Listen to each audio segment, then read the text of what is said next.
నమస్తే. నిన్న మొన్నటి వరకు అధికారంలో ఉన్నటువంటి జగన్మోహన్ రెడ్డి ఈరోజు అడ్రస్ లేని పరిస్థితి. అలాగే నిన్నటి వరకు ప్రధాన ప్రతిపక్ష పాత్ర పోషించినటువంటి టీడీపీ ఈరోజు భారీ మెజారిటీతో విజయం సాధించి కడపలో విజయకేతను ఎగురవేస్తున్నటువంటి పరిస్థితి. మరి ఈ రెండు ప్రధాన ప్రతిపక్ష పార్టీలు గెలుపోటములను చూశాయి. మరి గెలుపోటముల నుంచి ఆ పార్టీలు నేర్చుకున్నది ఏంటి, ఆ పార్టీల రాజకీయ భవిష్యత్ ఏంటి, ఆ పార్టీల గురించి ప్రజలు ఏం చర్చించుకుంటున్నారు, అలాగే ఆ పార్టీలు మరి ప్రజల్లో చిరస్థాయిగా నిలిచిపోవాలి అంటే చేయాల్సిన పనులేంటి, ఇలాంటి విషయాలన్నీ కూడా ఈరోజు డిబేట్లో చర్చిద్దాం.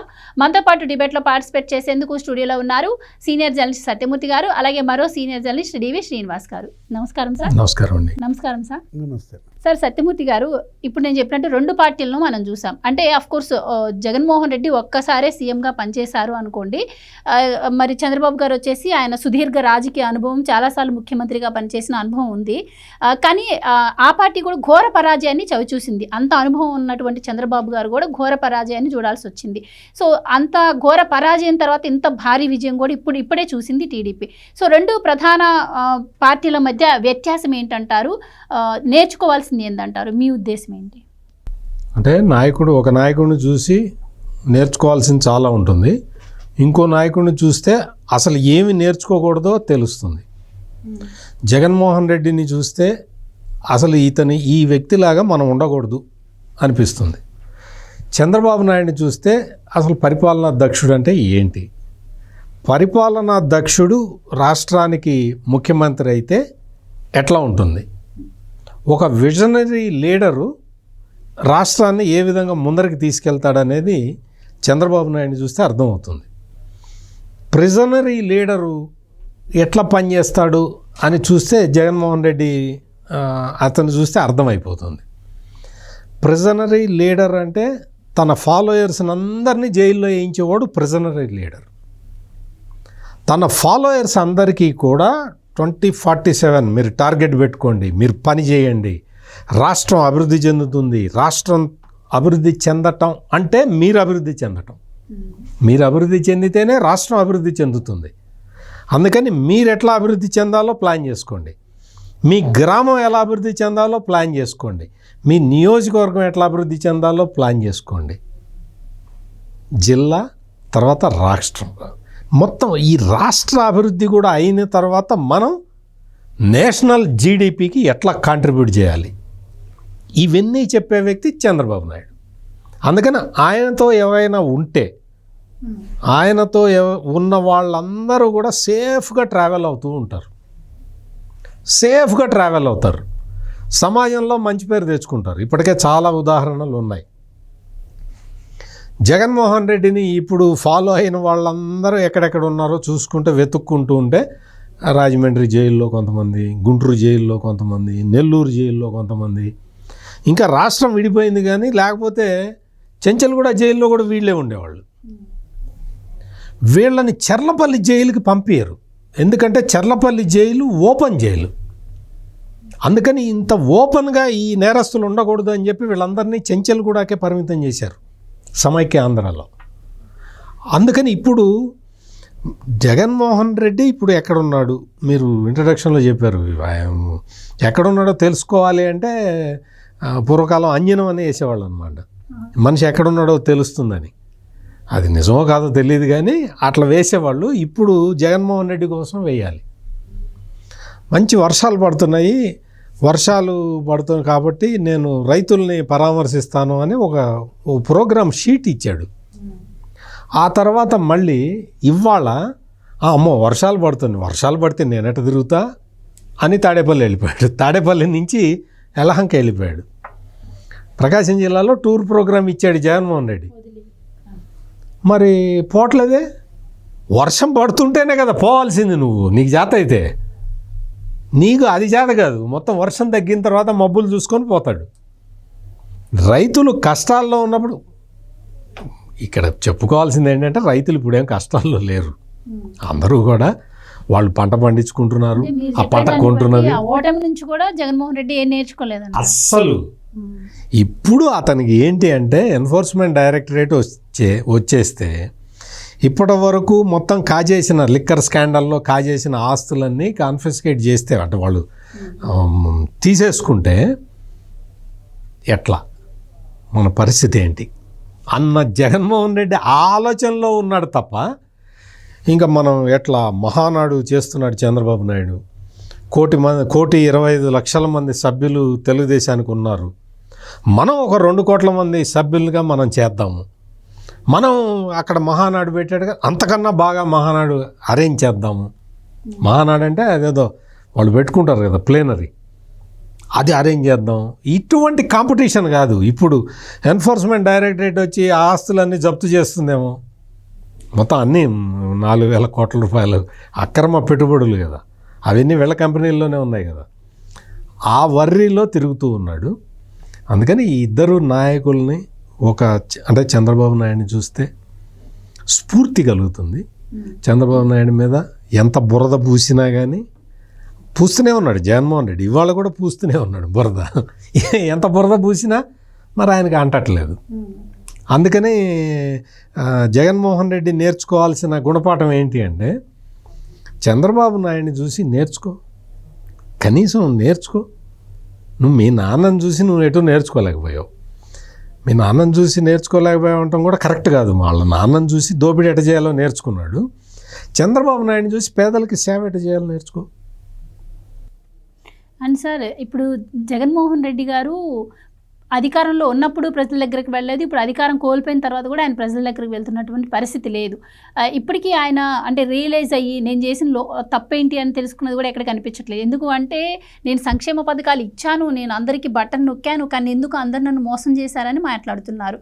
ఈవెన్ జూన్ 4వ తారీఖు వెన్నుపోటు దినంగా కూడా ఆయన ప్రకటించేసి ప్రజల్లోకి వెళ్దాం, ప్రజలందరూ నాకు సపోర్ట్గా రావాలని కూడా అడుగుతున్నారు. కానీ మరోపక్క టీడీపీ చూసుకుంటే అంటే ఎప్పుడు కూడా అంత ఓటమిని టీడీపీ కూడా ఎప్పుడు చవి చూడలేదు. గతంలో అంత ఓటమి పాలైంది. కానీ ఎప్పుడు కూడా ఇటు చంద్రబాబు గారు లేదంటే లోకేష్ గారు కూడా పాదయాత్ర పేరుతో ప్రజలకు దగ్గర, ఇప్పుడు అధికారంలోకి వచ్చిన తర్వాత కూడా వాళ్ళు ప్రజలకు దగ్గర కానీ ప్రజా దర్బార్ పేరుతో ఉంటున్నారు. సో మరి జగన్మోహన్ రెడ్డి గారు ఈ వెన్నుపోటు దినాన్ని ప్రజలు నమ్మే అవకాశం ఉంటుందంటారా? మరి 2 పార్టీల మధ్య మీరేం చెప్తారు వ్యత్యాసం? రాజకీయ పార్టీ ఎలా ఉండాలి, రాజకీయ పార్టీ ఎలా ఉండకూడదు. తెలుగుదేశం, వైఎస్ఆర్ కాంగ్రెస్ పార్టీ. ఒక నాయకుడు అనేవాడు ఎలా ఉండాలి, నాయకుడు అనేవాడు ఎలా ఉండకూడదు. చంద్రబాబు, జగన్మోహన్ రెడ్డి. ఇప్పుడు విజనరీ లీడర్, ప్రిజనరీ లీడర్ అన్నారు సత్యమూర్తి గారు. అంటే ఇవాళ పార్టీని నిలబెట్టడం, కార్యకర్తలకి అండగా ఉండటం, ఈ రాష్ట్ర ప్రజలకి మరి దిశానిర్దేశం చేయడం, వివిధ రంగాల్లో ఆయా వర్గాలని మరి అభివృద్ధిలోకి తీసుకురావడం, అటు రైతులు, మహిళలు, యువత. అంటే ఒక పాలసీ మేకింగ్ అన్నమాట. విధాన రూపకర్తగా పాలసీ బ్రేకింగ్ అన్నమాట. విధానాల ధ్వంసం ఎవరు? జగన్మోహన్ రెడ్డి. అంటే నీకు ఇక నక్కకి నాకలోకానికి ఉన్నంత తేడా, హస్తిమ శకాంతం తేడా మనకు కనపడుతుంది. ఏంటంటే ఇవాళ తెలుగుదేశం మహానాడు మీరన్నారు, కడపలో విజయకేతనం. మరి జగన్మోహన్ రెడ్డి సొంత జిల్లాలో ఇవాళ జనం విపరీతంగా ఎరగబడ్డారు. అంటే ప్రతినిధుల సభకే ఇంతమంది రావడం అంటే అసలు 3 రోజులు అక్కడ ఒక పండగ, ఇది ఒక కోలాహలంగా తెలుగుదేశం కళకళలాడుతోంది. మరి వైఎస్ఆర్ కాంగ్రెస్ పార్టీ వెలవెలపోతుంది.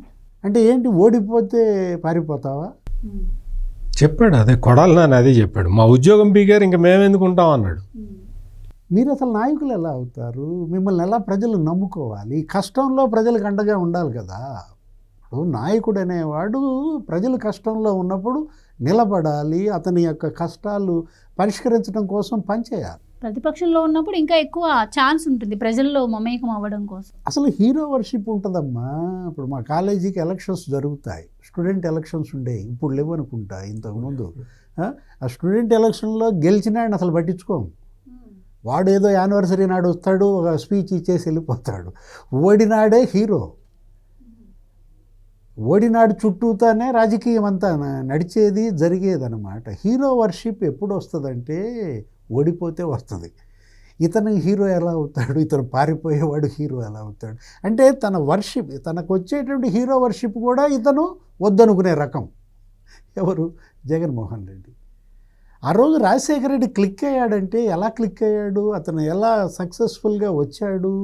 అసెంబ్లీలో ప్రతిభా భారతి స్పీకర్గా, చంద్రబాబు ముఖ్యమంత్రిగా, ప్రతిపక్ష నాయకుడిగా రాజశేఖర రెడ్డికి ఆయన స్పీచ్లు మీడియా హైలైట్ చేయటం, ప్రతిభా భారతి ఆయనకి మరి అపోజిషన్ లీడర్గా ఆయనకి ప్రాధాన్యత ఇవ్వడం, ఒక హోరాహోరీ యుద్ధం జరిగేది. ఎవరెవరికి? చంద్రబాబు వర్సెస్ రాజశేఖర రెడ్డి. ఇప్పుడు చంద్రబాబు వ్యతిరేకులు ఎటువైపు వెళ్తారు? రాజశేఖర రెడ్డికి మొగ్గు చూపుతారు. అప్పట్లో అలా ఎదిగాడు రాజశేఖర రెడ్డి. మొత్తానికి ఆయన జీవితాశయం నెరవేర్చుకున్నాడు, ముఖ్యమంత్రి కావాలనుకున్నాడు, అయ్యాడు. తర్వాత ధనయజ్ఞం పెట్టాడు. దోచేశారు. అసలు వాళ్ళ కుటుంబానికి తరతరాలు మరి దాచుకున్న తిన్నా తరగని ఆస్తి కూడబెట్టారు. ఇక ఆస్తుల కోసం కొట్టు చేస్తున్నారు, అది వేరే విషయం. ఏది ఇప్పుడు అన్నా చెల్లెళ్ళ పంచాయతీ. మరి జగన్మోహన్ రెడ్డి ఏం చేస్తున్నాడు? ఒక పార్టీ పెట్టావు, రాజకీయ పార్టీ, దాన్ని నిలబెట్టవా? అసలు పార్టీ నుంచి బయటకు వచ్చే వాళ్ళందరూ కూడా పార్టీ విధానాలు నచ్చట్లేదని బయటకు వస్తుంటారు. కానీ జగన్మోహన్ రెడ్డి నేచర్ నచ్చట్లేదు, ఆయన మాటలు, వ్యక్తిత్వం, ఆయన మాతో ప్రవర్తించే తీరు నచ్చట్లేదని కూడా చాలామంది బయటకు వచ్చిన వాళ్ళు చెప్తున్నటువంటి పరిస్థితి. అతను ముఖ్యమంత్రిగా ఉన్నప్పుడు అదే ప్రవర్తన, ముఖ్యమంత్రిగా దిగిపోయినా అదే ప్రవర్తన. ఏది? అప్పుడు ఎవరిని కలవలేదు, అప్పుడు ఎవరికి అపాయింట్మెంట్స్ లేవు, ఎమ్మెల్యేలకు లేవు, మంత్రులకు లేవు. అసలు ఇక కార్యకర్తల సంగతి చెప్పే పని ఉంది. అసలు ప్రజల్లోకే వెళ్ళలేదు. ఆకాశంలో తిరగటం, పైన మబ్బుల్లో పోతూ కింద ట్రాఫిక్ ఆంక్షలు పెడతాడు, చెట్లు నరికేస్తాడు. జనానికి దూరమైన జగన్మోహన్ రెడ్డి సరే ఇప్పుడు జనం దించారు, మబ్బుల్లో నుంచి కిందకి దించారు. కానీ ఇప్పుడన్నా నేల మీద ఉంటాడా ఉంటే ఉండట్లా. ఏం చేస్తున్నాడు? పరారైపోతుంది. అంటే 2027 నుంచి పాదయాత్ర చేస్తా అన్నారు కదా సార్, అప్పటి నుంచి ఏమన్నా వస్తారేమో. అప్పటిదాకా ఎక్కడికి పోతాడు? జైలుకి వెళ్తాడా? అంటే 2027 అప్పటికి ప్రజలకు గుర్తుండదు కదా సార్. అదే 2027 దాకా జనంలో ఉండు, జనం కోసం పోరాడు, తర్వాత వెళ్ళు. ఇప్పుడు నిన్ను గెలిపించింది ఎందుకు? పులివెందుల ప్రజలు, వాళ్ళ అంతర్మథనం. ఏది? వాళ్ళ కడప జిల్లాలో తెలుగుదేశం మహానాడులో పులివెందుల వాళ్ళంతా వాపోవటం. ఇతన్నా మేము గెలిపించింది ఎమ్మెల్యేగా. ఇప్పుడు నువ్వు వెళ్ళి అసెంబ్లీలో మాట్లాడాలి, స్పీకర్ నీకు అవకాశం ఇవ్వలేదనుకో అయ్యన్న పాత్రుడు, అదొక న్యూస్. అది వదిలేసి వాళ్ళ గ్రౌండ్ వదిలేసి ఆడే ప్లేయర్ని మొదటిసారి చూస్తున్నాం. ఇందాక ఒక మాట అన్నారు సార్, కొడాలి నాని అన్నారు మాకు ఉద్యోగం లేకపోతే మేము ఎలా ఉంటాం. మరి అదే మాట జగన్మోహన్ రెడ్డి గారు కూడా అనొచ్చు కదా. అసెంబ్లీ ప్రతిపక్ష హోదా అడ్డు పెట్టుకుని అసెంబ్లీకి రానని చెప్పడం డైరెక్ట్. ఆయన ప్రతిపక్ష హోదా ప్రజలు ఇవ్వలేదు, ప్రజలు ఇవ్వని దాన్ని జగన్మోహన్ రెడ్డి కోరుకుంటున్నాడు అంటేనే బేసిక్గా అతనికి డెమోక్రసీ మీద నమ్మకం లేనట్టు. ప్రజలు ఇవాళ 11 సీట్లు ఇచ్చారు, 18 సీట్లు వస్తే తప్ప నీకు అపోజిషన్ స్టేటస్ రాదు. నీకు లేవు కదా సీట్లు, అంటే ప్రజలు నీకు తిరస్కరించారు కదా. ప్రజల తీర్పుని శిరసా వహించాలి. నాకు ప్రజల తీర్పుకి భిన్నంగా మీరు ఇవ్వండి అని అడుగుతున్నాడు. ఓ పని చేయి, సీఎంఏ అడుగు, సీఎం పోస్టే అడుగు. ప్రతిపక్ష నాయకుడు ఎందుకు? సీఎం పోస్టే అడుగు. లేదు నీకు ఢిల్లీ వెళ్ళటానికి ఛార్జీలు ఉన్నాయి, ఆల్రెడీ మస్తు డబ్బులు ఉన్నాయి కదా, ఢిల్లీ వెళ్ళిపోయి నాకు ప్రైమ్ మినిస్టర్ పోస్ట్ కావాలని అడుగు. లేదు అటు పో, ఆ ట్రంప్ దగ్గరికి వెళ్ళు, ట్రంప్ని దించేసి నన్ను పెట్టండి అని అడుగు. ఏముంది అందులో? నీకు ఛార్జీలు ఉన్నాయి కదా, వెళ్ళిరాపో, శుభ్రంగా వెళ్ళిరాపో. అక్కడ అమెరికా వెళ్తే అక్కడ ఒక 2 యూట్యూబర్లు కూడా ఉంటారు, ఈయన కింద పనిచేసేవాళ్ళు. ఈయన గురించి అన్నీ చెప్తూ చాలా గొప్పగా చెప్తుంటారు. ఆ 2 యూట్యూబర్లు కూడా వస్తారు నీతో చక్కగా. ట్రంప్ని తీసేసి జగన్మోహన్ రెడ్డిని పెట్టమని అడుగుతారు.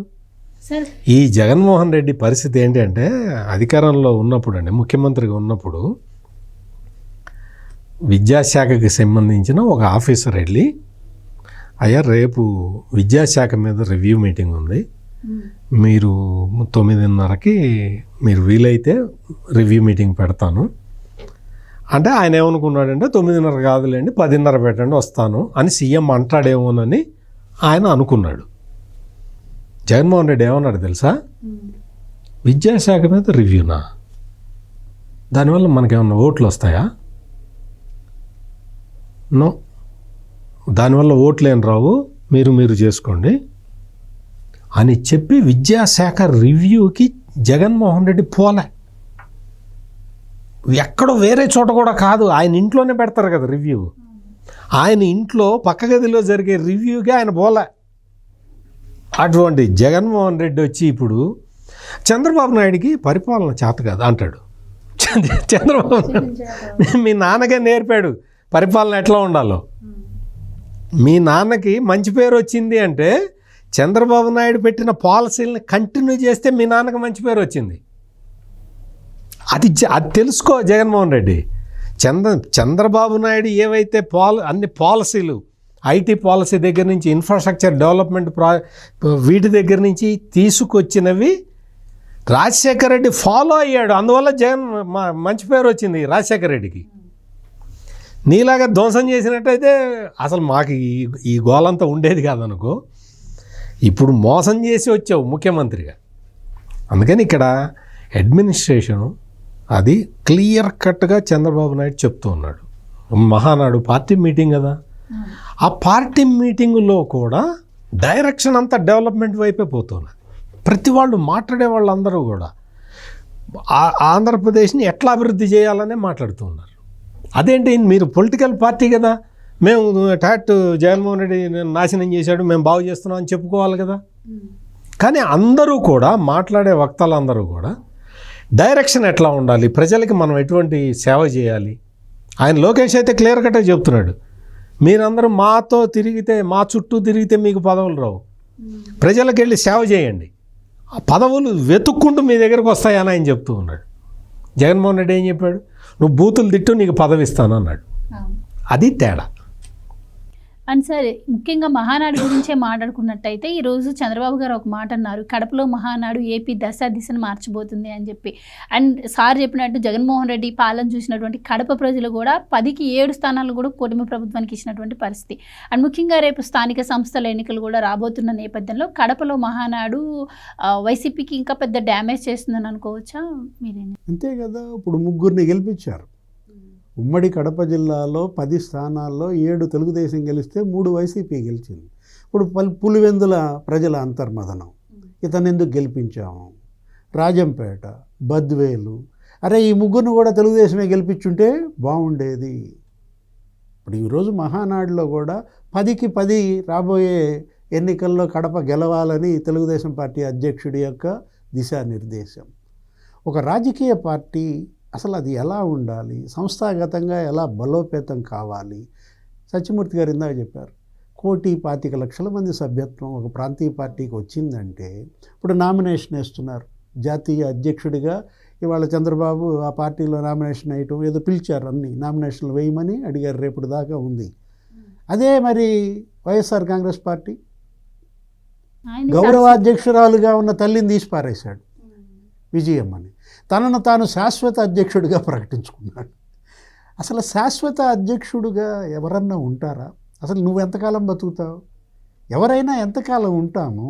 ఒక పార్టీకి శాశ్వత అధ్యక్షుడిగా మొదటిసారి నియామకం అంటే ఆయన పార్టీని కొనుక్కున్నారు కదా సార్, అందుకని అలా చేసుకుంటా అలా చేయాలని అనిపించింది. పార్టీని కొనుక్కున్నారు కదా, అంటే ఇక ఏదైనా డబ్బేనా అంత. ఇప్పుడు అధికారం, డబ్బు, ఈ 2 లేకపోతే ఇక జగన్మోహన్ రెడ్డి బతకలేడా? ఆ 2 కోసం ఏ నీచానికైనా దిగజారుతారా? ఇప్పుడు ఇవాళ తెలుగుదేశం పార్టీ వాళ్ళ తీర్మానాలు, లేకపోతే వాళ్ళు ఒక షట్సూత్రాలు ఏదో ఇచ్చారు, 6 శాసనాలు మరి లోకేష్ బాబు ప్రకటించినట్టున్నాడు. ఏంటి అందులో? కార్యకర్తే అధినేత, క్యాడర్ ఈజ్ ద బాస్, లేకపోతే యువగళం, స్త్రీ శక్తి, పేదల సేవ, సోషల్ ఇంజనీరింగ్, అన్నదాతకి అండగా, ఇలా ఒక 6 సూత్రాలతో వాళ్ళు సూపర్ 6, అటు ప్రభుత్వంలో సూపర్ 6, ఇటు పార్టీలో సూపర్ 6 అని వాళ్ళు ఇచ్చి ఒక పద్ధతి ప్రకారం వాళ్ళు అన్ని వర్గాల ప్రజల యొక్క అభిమానం పొందటానికి వాళ్ళు ఎలా పనిచేస్తున్నారు. అదే నువ్వు వాళ్ళ వైఎస్ఆర్ కాంగ్రెస్ పార్టీ, జగన్మోహన్ రెడ్డి రేపొద్దున ప్లీనరీ జరుపుతావా? రేపు వాళ్ళ నాన్న పుట్టినరోజు వస్తుంది, ఏది జూలై 8వ తారీఖు ప్లీనరీ జరపడంట చెప్పేశాడు. వచ్చే సంవత్సరం ప్లీనరీ జరుపుదామన్నాడు. అంటే ముహూర్తమా? ఇప్పుడు మీరు ఇందాక అన్నారు పాదయాత్ర ఎప్పటి నుంచి చేస్తానంటున్నాడు, 2027 నుంచి చేస్తాను. అంటే ఇవాళ లాభం లేకపోతే ఏది చేయడు, ప్రాఫిట్ లేకపోతే ఏది చేయడు. అంటే ప్రతి దానిలో నువ్వు ఆదాయమేనా? ప్రాఫిట్ చూసుకోవాల్సిందే. మనం చూసాం, ఏది అమ్మకి ఇచ్చినటువంటి గిఫ్ట్ డీడ్ రద్దు చేయమని కోర్టులో కేసు వేయడం, చెల్లి ఆస్తులు కూడా నాకే కావాలని పట్టుబట్టడం, అమ్మ అబద్ధాలు చెబుతుందని చెప్పటం. అంటే ఇవాళ జగన్మోహన్ రెడ్డికి చంద్రబాబుకి మధ్య పోలిక, లేకపోతే వైఎస్ఆర్ కాంగ్రెస్ పార్టీకి తెలుగుదేశంకి మధ్య వ్యత్యాసం, ప్రజల్లో చర్చ. అసలు ఏది రాజకీయ పార్టీ, ఏది అవినీతి పార్టీ? అంటే వీళ్ళ విధానాలు స్పష్టంగా నిర్దేశించుకున్నారు. విజన్ 2047 అన్నారు. స్వర్ణాంధ్ర 2047, ఏదో $2.4 ట్రిలియన్ ఆర్థిక వ్యవస్థగా ఆంధ్రప్రదేశ్ మారాలి, తలసరి ఆదాయం 50 లక్షలకి పెరగాలి, ప్రతి ఏడాది 15% వృద్ధి రేటు సాధించాలి. అంటే పీపుల్ ఫస్ట్, ప్రజలే ముందు, ప్రతి ఇంటి నుంచి ఒక ఎంటర్ప్రెన్యూర్ రావాలి. గతంలో నేను ప్రతి ఇంటి నుంచి ఒక ఐటీ నిపుణుడు తయారు కావాలని కోరుకున్నాను. ఇవాళ వాడవాడలా ఐటీ నిపుణులు వచ్చేసారు. దేశ విదేశాల్లో తెలుగు సాంకేతిక నిపుణులే పనిచేస్తున్నారు. తెలుగు జాతి విశ్వఖ్యాతి అన్నారు. ఇక్కడ ఏంటి ప్రజల్లో చర్చ? అసలు ఏది రాజకీయ పార్టీ, ఏది ఈ రాష్ట్రానికి అవసరం, ఎవరు నాయకుడు, నాయకుడు అనేవాడు ఎలా ఉండాలి, ఎలా ఉండకూడదు. అటు కుటుంబంలో పరపతి కోల్పోయాడు, పార్టీలో పరపతి కోల్పోయాడు, జనంలో అసలు పరపతే లేని పరిస్థితి జగన్మోహన్ రెడ్డి. జనంలోకి రావాలంటే భయం ఏంటమ్మా? ఇప్పుడు ఏది సత్యమూర్తి గారు ఇందాక అన్నారు, ఏదో పొగాకు రైతుల సమస్యల మీద ఎవరు పొదిలు వస్తానని చెప్పి పిలిపించినాడు, ఎందుకని రావట్లేదు, ఎందుకని వర్షం పడుతుంది తడిచిపోతాడని. ఇదెక్కడి విడ్డూరు? అసలు ఇతను నాయకుడిగా ఇతనికి ఏ లక్షణం అన్నా ఉందా? అన్నీ అవలక్షణాలేనా? ఇంత అవలక్షణాల పార్టీని, ఇంత అవలక్షణాల నాయకుడిని మొదటిసారి చూస్తున్నాం ప్రపంచంలో. ఇంకొక పెద్ద అవలక్షణం ఏంటంటే, కడపలో మహానాడు జరుగుతుంది. మొత్తం ఉమ్మడి కడప జిల్లాలో అన్ని నియోజకవర్గాల్లో మొత్తం తెలుగుదేశం జెండాలు రెపరెపలాడుతున్నాయి. పులివెందుల్లో కూడా, పులివెందుల్లో మొత్తం వెళ్ళి చూస్తే జగన్మోహన్ రెడ్డి ఇంటి చుట్టూతో కూడా తెలుగుదేశం జెండాలే ఇప్పుడు కనపడుతూ ఉన్నాయి. అది చూసి మనోడి కడుపు రగిలిపోయింది. కడుపు రగిలిపోయి పోలీసులకి కంప్లైంట్ ఇచ్చాడు. ఇప్పుడు అంతా కరోనా వస్తున్నదండి, అందుకని చెప్పి ఇట్లా కరోనా వచ్చే టైంలో ఇటు మహానాడు పెట్టకూడదండి అని చెప్పి పోలీసులకి కంప్లైంట్ ఇచ్చాడు. ఈ జగన్మోహన్ రెడ్డి వాళ్ళ మామ వెళ్ళి కంప్లైంట్ ఇస్తే, ఆ కంప్లైంట్ ఏం చేస్తావు నువ్వు? ఆపాలా? నీకు మహానాడు ఆపాలా? కడపలో జరగకుండా ఆపాలా? నీ పులివెందుల్లో నీ ఇంటి ముందర కూడా తెలుగుదేశం జెండా ఎగిరింది, చూసుకొని రాపో వెళ్ళి. ఇప్పుడు జగన్మోహన్ రెడ్డి ఇంటి పక్కన పెళ్లి జరుగుతుంది, కరోనా పెళ్ళి ఆపేయమంటాడా? అన్నీ ఆపేయమంటాడు. కేవలం ఈ కరోనా బాగా రావాలని కోరుకుంటున్నాడు. ఎందుకో తెలుసా? ఢిల్లీ నుంచి ఎన్ఫోర్స్మెంట్ డైరెక్టరేట్ ఆఫీసర్లు అన్న ఆగిపోతారేమోనని. కరోనా వచ్చింది కదా, అందుకని వాళ్ళకి డైరెక్షన్ ఇస్తారు కదా, వద్దులే కరోనా కదా కొన్ని రోజులు ఆగండి అని అనాలని ఇప్పుడు కరోనా రావాలని కోరుకుంటున్నాడు జగన్మోహన్ రెడ్డి. కరోనాలో స్థానిక సంస్థల ఎన్నికలు జరిపిన వ్యక్తి ఇతను. నిమ్మగడ్డ రమేష్ ఆ రోజు వద్దు అని అంటే, అసలు నిమ్మగడ్డ రమేష్ చంద్రబాబు సామాజిక వర్గం ఒకటే, అసలు కరోనా ఆ జబ్బు కూడా ఆ సామాజిక వర్గందే. అసలు అవసరమే లేదు, కరోనా ఏమి లేదు, కరోనా గిరోనా లేదు, మొత్తం మనమే అన్నాడు. అసలు కరోనానా అది కమరోనా అన్నాడు. అటువంటిది ఇప్పుడు కరోనా వస్తుందండి, కడపలో మహానాడు ఆపించండి అని చెప్పి పోలీస్ కంప్లైంట్లు ఇప్పిస్తున్నాడు. ఎంత పర్వర్టెడ్ అంటే నిజంగా అతని ఆ బుద్ధి ఎట్లా ఉంటుంది అంటే, ఒక్కటి కూడా సక్రమంగా ఆలోచించే బుద్ధి లేదు అతనికి. మరి అతన్ని అంటే నమ్మటం కూడా కొడాలి నాని, రోజా, పెద్దిరెడ్డి రామచంద్రారెడ్డి, పెద్దిరెడ్డి మిథున్ రెడ్డి, ఇంకొక ఆయన, వీళ్ళందరికన్నా మేధావి ఒక ఆయన ఉంటాడు ముద్రగడ పద్మనాభరెడ్డి, వీళ్ళు నమ్మాల్సిందే తప్ప అతన్ని ఎవరు ప్రజలు కూడా నమ్మే పరిస్థితి లేదు. నమ్మే పరిస్థితి ఎక్కడా కనపట్టలే. అయితే సార్, ఇప్పుడు మీరు గతంలో వైసీపీ ప్రభుత్వాన్ని చూశారు, ఇప్పుడు కూటమి ప్రభుత్వాన్ని చూస్తున్నారు. 1 సంవత్సరం గడిచిపోతుంది కూటమి ప్రభుత్వం కూడా అధికారంలోకి వచ్చి. సో ప్రజలు ఏం ఆశించి కూటమి ప్రభుత్వాన్ని ఎన్నుకున్నారో అది కూటమి ప్రభుత్వం ప్రజలకు ఇస్తుందంటారా? ఈ పాలన పట్ల ప్రజల అంటే 1 year అయింది, మహానాడు కూడా నిర్వహిస్తున్నారు కాబట్టి ప్రజల అభిప్రాయం ఏ విధంగా ఉందంటారు? మెయిన్గా ఎలక్షన్లో తెలుగుదేశం, జనసేన, బీజేపీ చేసిన పెద్ద ప్రామిస్ ఏంటి అంటే 20 లక్షల ఉద్యోగాలను ఇస్తాము అనేది చాలా పెద్ద ప్రామిస్. అది అసలు అటువంటి ప్రామిస్ చేయటానికి కూడా ధైర్యం ఉండాలి, గుండె ధైర్యం ఉండాలి, తన మీద తనకి నమ్మకం ఉండాలి. 20 లక్షల ఉద్యోగాలు కల్పించటం అంటే ఇట్ ఈస్ హైలీ ఇంపాసిబుల్ అన్నమాట. హెర్క్యులియన్ టాస్క్, అసలు మామూలు పని కాదు అది.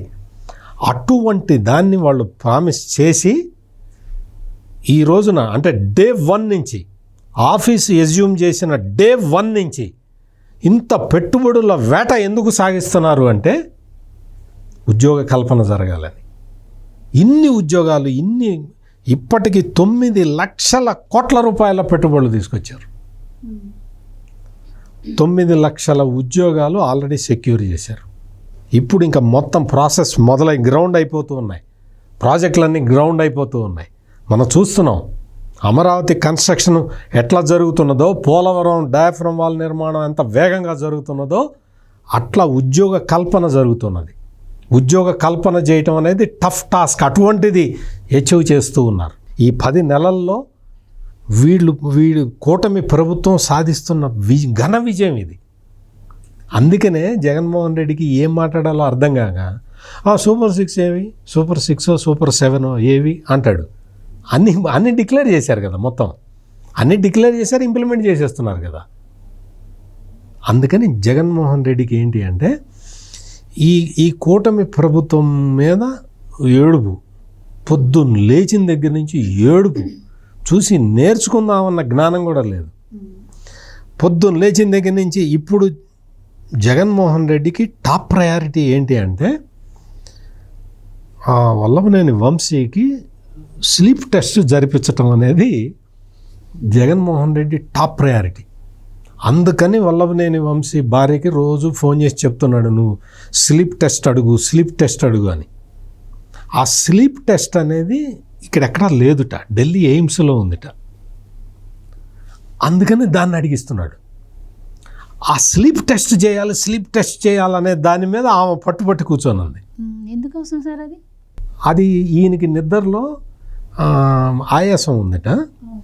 ఆ ఆయాసం ఉంది కాబట్టి నిద్రలోనే శ్వాస ఆగిపోతుందిట. నిద్రలో శ్వాస ఆగిపోతుంది కాబట్టి అంత ప్రమాదం ఉంది కాబట్టి ఈయనకి స్లీప్ టెస్ట్ చేయాలట. అక్రమంగా ఆస్తులు కొట్టేసేటప్పుడు ఇవన్నీ గుర్తు రాలేదా? దళితుల్ని ఊచకోత కోసినప్పుడు గుర్తు రాలేదా? భూములు కబ్జా నువ్వేమన్నా 1000 సంవత్సరాలు బతుకుతావా? పక్కనోడి భూములు కూడా కబ్జా పెట్టినప్పుడు, మట్టితో అమ్ముకున్నప్పుడు నీకు స్లీప్ టెస్ట్ కావాలని గుర్తు రాలేదా? ఈ రోజున వచ్చి స్లీప్ టెస్ట్ కావాలట. అది వైఎస్ఆర్ కాంగ్రెస్ పార్టీ ఇప్పుడు జాతీయ ఎజెండా. ఈ వల్లభనేని వంశీకి స్లీప్ టెస్ట్ చేయించటం అనేది వాళ్ళ ప్రధానమైన ఎజెండా. జగన్మోహన్ రెడ్డి అంటే ఇందాక నేను చెప్పా కదా, ఎన్ఫోర్స్మెంట్ డైరెక్టరేట్ వాళ్ళు వచ్చి ఆస్తులన్నీ మళ్ళీ పీక్కుంటారేమో అన్న ఒక భయం ఒకవైపు. ఇంకొక భయం ఏంటంటే వీళ్ళందరూ ఇంకో ఆయన పాపం పిఎస్ఆర్ ఆంజనేయులు అని ఒక ఆయన ఉన్నాడు, IPS officer, senior most IPS officer. ఆయన బెయిల్ కోసం తన్నకలాడుతున్నాడు. ముందర ఏం చెప్పాడు, సరదాకి వెళ్తా జైలుకి అన్నాడు. ఇప్పుడు దోలు తీరినట్టుంది, నాకు బెయిల్ కావాలి, ప్లీజ్ నాకు బెయిల్ ఇవ్వండి అని అడుక్కుంటున్నాడు. సరదాకి జైలుకి వెళ్తావా అంటే జగన్మోహన్ రెడ్డితోటి సవాసం చేస్తే సరదా తీరిపోయినట్టుంది. జగన్మోహన్ రెడ్డితోటి సవాసం చేస్తే సరదాకి జైలుకి రావటం, సరదాకి ఉండు జైల్లో ఉండు, న్యాయమూర్తి ఇస్తాడు, ఎప్పుడో ఇస్తాడు కదా, నీకు బెయిల్ ఇస్తాడు కదా, అప్పటిదాకా వెయిట్ చేయి. ఎందుకు అడుగుతున్నావు? అందరూ సరదా తీర్చుకోవడానికి జైలుకి వెళ్ళండి, రాష్ట్రం ప్రశాంతంగా ఉంటుంది. సార్ ఇందాక మనం చెప్పుకున్నట్టు ప్రతిపక్ష పార్టీకి అడ్డా అయినటువంటి కడపలో అధికార పక్షం అన్ని సీట్లు సాధించడం అంటే మామూలు విషయం కాదు. ఆ తర్వాత ఇప్పుడు మహానాడు తర్వాత మరి కూటమి ప్రభుత్వంపై కడపకి ఇచ్చిన హామీలను నెరవేర్చడంలో ఇంకా ఎక్కువ బాధ్యత ఉండే అవకాశం ఉంటుంది. సో ఎలా ఉండబోతుంది అంటారు? ఒక కడపే కాదు, రాయలసీమ ఏది ఇవాళ మరి నిర్లక్ష్యానికి గురైనటువంటి ప్రాంతం. అక్కడి నుంచే అంతమంది ముఖ్యమంత్రులు వచ్చినప్పటికీ కూడా దానికి సాగునీరు, తాగునీరు ఇప్పటికీ దుర్లభం అవుతున్న తీరు. రాయలసీమ ప్రజలంతా కూడా జగన్మోహన్ రెడ్డిని నెత్తిన పెట్టుకున్నారు. 2019 ఎన్నికల్లో నీకు 52 సీట్లలో జగన్మోహన్ రెడ్డిని 49 సీట్లలో గెలిపించారు. తెలుగుదేశం 3 సీట్లకే పరిమితం. ఏది కుప్పం, హిందూపురం, ఉరవకొండ. చంద్రబాబు మరి బాలకృష్ణ, పయ్యావుల కేశవ్ ముగ్గురే గెలిపించింది. అంత నెత్తిన పెట్టుకున్న రాయలసీమకి జగన్మోహన్ రెడ్డి 5 ఏళ్లలో ఎంత చెయ్యాలమ్మా? కానీ ఏం చేశాడు? కర్నూలు రాజధాని, న్యాయ రాజధాని పెడతానని చెప్పి ఆ కర్నూలుని నాశనం చేశారు. కర్నూలులో కనీసం పెట్టుబడులు తేకుండా, కొత్త పరిశ్రమలు స్థాపించకుండా అక్కడ ఉన్నటువంటి ఆ సీడ్ హబ్ని ధ్వంసం చేశారు. అప్పట్లో చంద్రబాబు సీఎంగా తంగెడ అక్కడ ఉన్నటువంటి ఒక 500 ఎకరాల్లో అయోవా యూనివర్సిటీ అమెరికా ద్వారా అక్కడ సీడ్ హబ్ పెట్టాలని చూస్తే దాన్ని ధ్వంసం చేశారు. అంటే రాయలసీమలో ఒక్క ప్రాజెక్టుకి నిధులు కేటాయించలేదు. హంద్రీనీవా, గాలేరు నగరి మొత్తం అన్నీ పండబెట్టాడు. కుప్పంకి నీళ్ళు ఇస్తున్నా అని చెప్పి ఒక పెద్ద డ్రామా ఆడాడు. ఏదో గేట్లు తీసుకెళ్ళి పెట్టినట్టు పెట్టి, గేట్లు క్రేన్తో తీసుకెళ్ళి గేట్లు పెట్టి 2 ట్యాంకర్లు నీళ్లు పోసి ఆ గేట్లు ఎత్తుకెళ్ళిపోయాడు. అవును, అప్పుడు ఎలక్షన్స్ ముందు పెద్ద షో అది. ఏంటి అసలు ఎంత అబాసు పాలయ్యాడంటే, ఎంత నవ్వుల పాలయ్యాడంటే. అదే మరి ఇవాళ కూటమి ప్రభుత్వం రాయలసీమ నేపథ్యంలో అక్కడ కర్నూలు, కడప రెన్యూవబుల్ ఎనర్జీ హబ్గా మార్చటం, అక్కడ తిరుపతిలో అది మొబైల్ మ్యానుఫ్యాక్చరింగ్ హబ్గా చేయడం, మొత్తం అసలు రాయలసీమ 4 జిల్లాలకి ఇవాళ ఒక డిక్లరేషన్ ఇచ్చారు. లోకేష్ పాదయాత్రలో ఉన్నప్పుడే రాయలసీమ డిక్లరేషన్. ఇవాళ రేపు మహానాడులో కూడా దానిపైన చర్చ. ఏది ఇవాళ రాయలసీమ అసలు అటు సాగునీరు పరిస్థితి ఎలా ఉంది, హంద్రీనీవా, గాలేరు నగరి వీళ్ళు ఈ సంవత్సర కాలంలో ఎన్ని నిధులు ఖర్చు పెట్టారు. రామానాయుడికి అంబటి రాంబాబుకి పోల్చుకోండి. ఇరిగేషన్ మంత్రిగా మరి రామానాయుడు ఎలా పనిచేస్తున్నాడు, అప్పట్లో అనిల్ కుమార్ యాదవ్ లేకపోతే అంబటి రాంబాబు ఎలా పనిచేశారు. అంటే ఇవాళ జగన్మోహన్ రెడ్డి ఇచ్చిన అవకాశాన్ని దుర్వినియోగం చేసుకున్నాడు. ప్రజలు అతన్ని ఏదో చేస్తాడు అని మభ్యపడి అతన్ని గెలిపిస్తే ఒక్క ఛాన్స్ అని కాళ్ళు వేళ్ళు అన్నీ పట్టుకుని అతను ఓట్లేసి గెలిపిస్తే అసలు ఇతన్ని ఇంకా భవిష్యత్తులో చేయకూడదురా భగవంతుడా అనిపించాడు. ఇంకా ఇతనికి ఇంకా మళ్ళీ ఛాన్స్ ఇస్తారా? అదేమంటే జగన్ 2.0 అంటున్నాడు. మొన్న 1.0లోనే నువ్వు మరి లక్షల ఎకరాలు కబ్జా చేశావు. పెద్దిరెడ్డి రామచంద్రారెడ్డి అతను ఒక ఎస్టేట్, సజ్జల అతను ఒక ఎస్టేట్, ఇతను ఒక 75 ఎకరాలు అటవీ భూముల కబ్జా, అతను ఒక 105 ఎకరాలు కబ్జా. అంటే అసలు ప్రతి ఎమ్మెల్యే వైసీపీలో కబ్జాలు. మళ్ళా మీకు 2.0 ఇస్తారా? అంటే ప్రజలు ఇచ్చిన అవకాశాన్ని ఏమో దుర్వినియోగం చేసుకున్న పార్టీ వైఎస్ఆర్ కాంగ్రెస్, నాయకుడు జగన్మోహన్ రెడ్డి. ప్రజలు ఇచ్చిన అవకాశాన్ని సద్వినియోగం చేసుకుని ఇవాళ ప్రజలే ఫస్ట్ అంటున్న పార్టీ తెలుగుదేశం, చంద్రబాబు. జగన్మోహన్ రెడ్డి 1.0లో బట్టలుంచి కొట్టాడు. 2.0 అంటే బట్టలు ఇప్పదీసి కొడతాడు. ప్రజలు తెలుసుకోవాలి. చెప్తున్నారు కదా డైరెక్ట్గా. ఆయన అదే చెప్తున్నాడు. నేను అంటే 1.0లో బట్టలుంచి కొట్టాను, 2.0 అంటే బట్టలు ఇప్ప తీసి కొడతానంటున్నాడు. ప్రజలు రెడీగా ఉండాలి. ఆయన ఏం చేస్తారో మీరు తెలుసుకోవాలి.